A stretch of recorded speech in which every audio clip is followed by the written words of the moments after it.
This is Complex Circuits 2. We'll look at more resistors and trickier combinations and answer some frequently asked questions.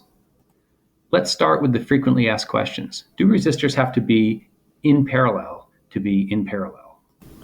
What I mean by that is, do the resistors have to literally be parallel to each other, or can they be perpendicular to each other, like in the blue circuit here? The answer is they do not have to be literally in parallel in order to be in parallel electrically. These two circuits are exactly the same. Everything goes through resistor 1, and then it splits and goes through resistor 2 and 3 in parallel, or over here between 2 and 3 in parallel. This extra amount of wire here makes no difference. This is the same exact circuit. Question 2, are resistors in parallel if they are parallel to each other in the circuit? The short answer to that is no. Let's take a look at this circuit. 3 is in parallel with 5, drawn in parallel, but is it really in parallel? And what about 2 and 4? 2 and 4 are parallel to each other. Are they in parallel? The answer is none of these are parallel with each other. What's actually true is that 3, 4, and 5 are all in series because you can't go through 3 without going through 4 without going through 5. And that combination of 3, 4, and 5 is in parallel with 2. So all of these are in parallel with 3, even though they aren't all drawn parallel to it. 4 is parallel to it, but it's not in parallel with just number 2. 3, 4, and 5 are in parallel with 2. Okay, so we've answered question 1. That's a big no. 2, also no. 3, do resistors have to be next to each other to be in series with each other? Well, the answer to that is also no. Let me show you why. The two circuits that I have drawn here are exactly the same. Current goes through 1. It's going to split and go through either 2 or 3, and then go through 4. Over here, same thing. 1 splits to go through 2 and 3, and then goes through 4. Resistor 1 and resistor 4 are actually in series with each other because everything has to go through there. They have the total current. Then everything goes through here by splitting up, and then everything goes in through here. So this leg is in series with this leg, which is in series with this leg, which is in series with the battery. So 1 and 4 are in series with each other. You could actually just replace those two resistors with a 5 ohm resistor and put it anywhere where 1 is or anywhere where 4 is, and that would be exactly the same as having the two of them separate in terms of the resistance of the circuit and how much current would flow in the circuit. So the answer to all 3 of these questions are no, and it's time to move on to some of these complicated circuits. Here's a complex circuit with 6 resistors and 1 battery. I like to look at it with the symbol view. I think it's cleaner to look at. And here's the current that's flowing through it. So you can see all of the resistors are getting current, but some are getting more than others. As you might imagine, this one up here is getting the most current because everything has to go through that to get to the battery. After that junction, it kind of splits. You've got some coming up here through this leg, some coming across from that one. If you go all the way out here to the end, there's some current that splits here and continues and goes up and then rejoins again. So these two resistors out here are actually in parallel, even though like in the FAQs, they are perpendicular to each other. They are parallel. So these two are in parallel, and then that combination together of these two resistors is in series with this resistor, and then that is in parallel with this one, and that whole thing is in series with this one that has all of the current going through it. Okay, here's that same resistor, and I've put next to it our table of V equals IR, so we can put all of those resistors in and start solving. The first thing we want to do is identify which sections are in series and parallel, and as I mentioned before, these two on the end out here, the 4 and the 12 ohm, are in parallel even though they're perpendicular. So if you redraw the circuit, you would redraw those as one resistor and find their equivalent resistance by using the formula for resistance in parallel circuits. So that's 1 over R equivalent is equal to 1 over R1 plus 1 over R2. And when I plug that in, I've got 1 over 12 plus 1 over 4. Adding those together and flipping them back, if you want to do it on your calculator, you're going to get 3 ohms. So that means this whole piece out here is 3 ohms, and I can redraw the circuit like this with my battery, the first resistor, the second one, this one, and now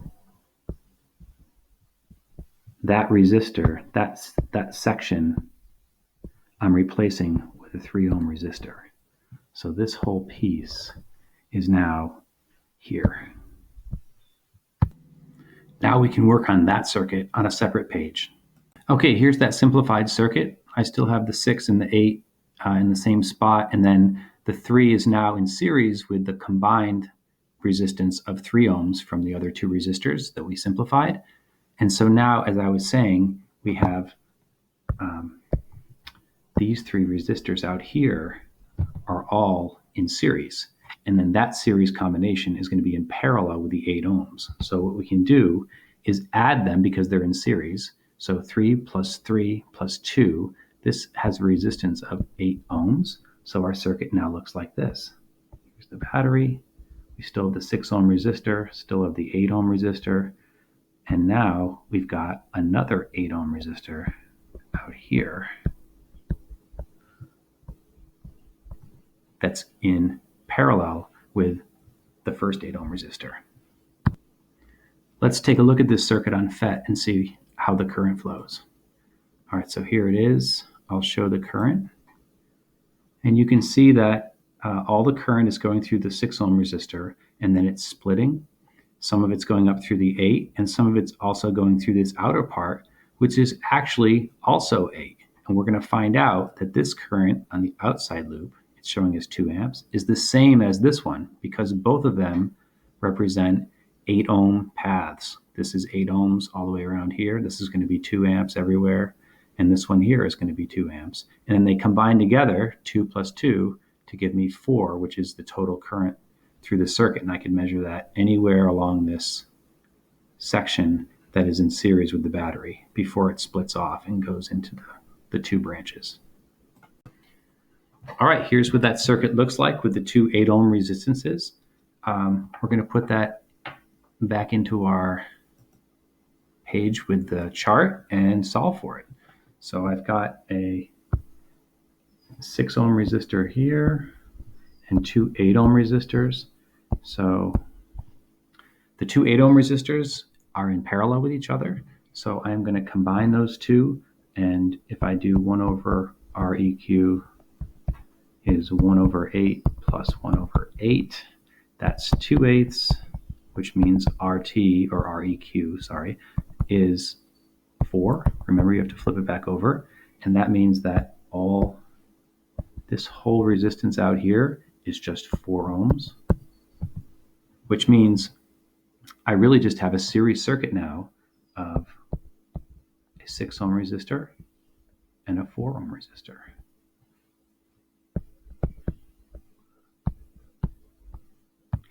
Let's put these 3 resistors into the table and figure out the values for voltage and current.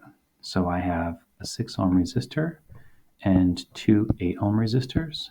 I won't need these other ones. My total down here for voltage is 40.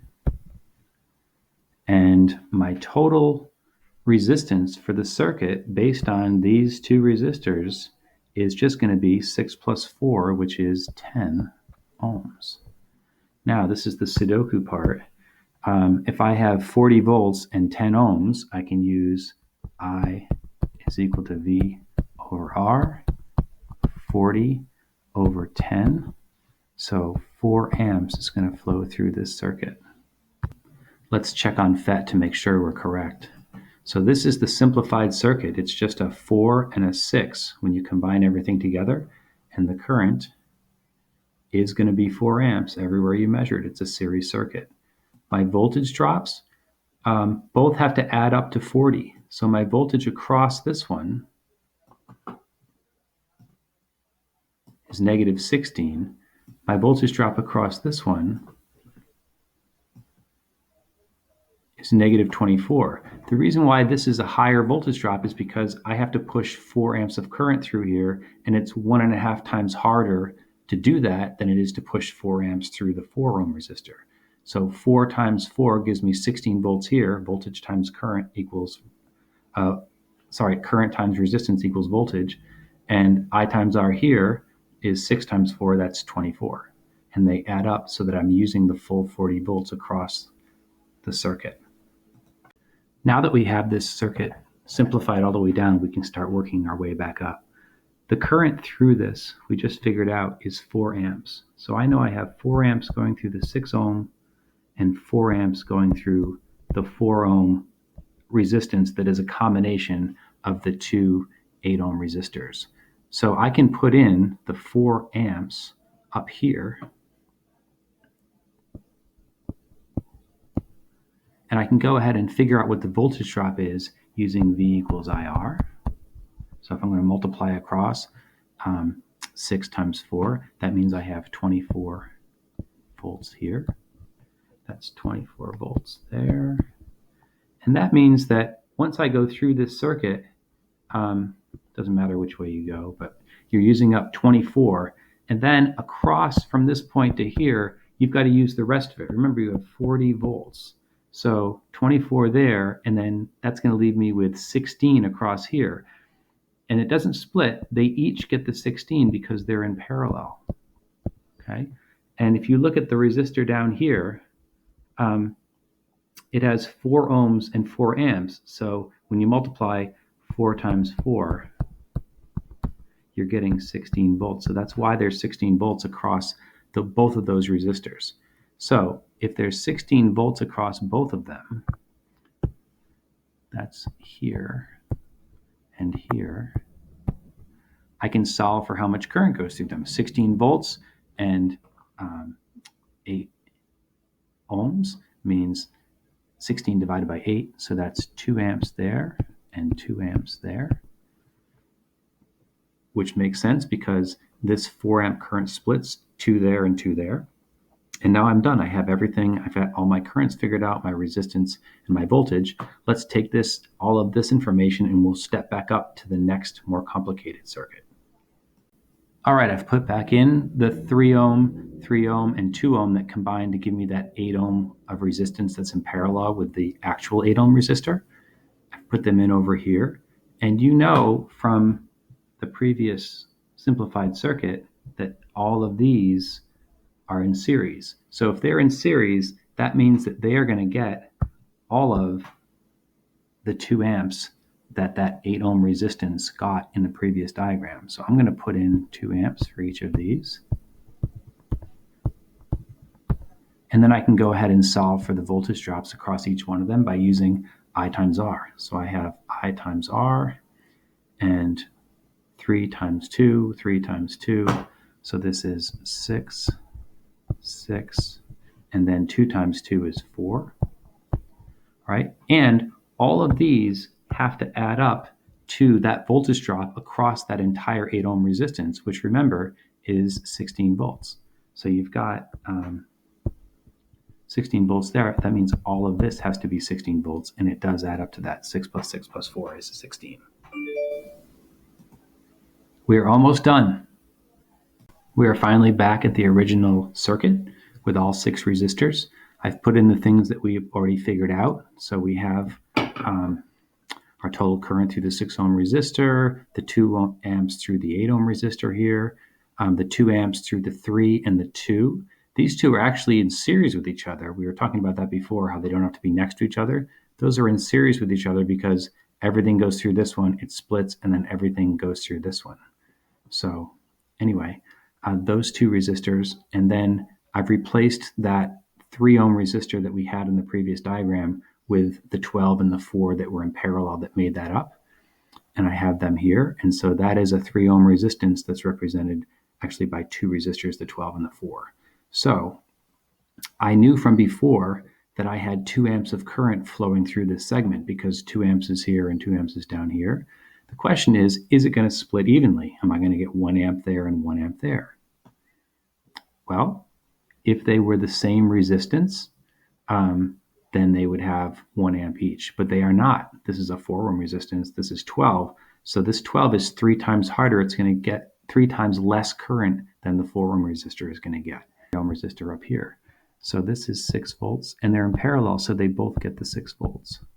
So that means that using V equals IR, I is going to be V over R.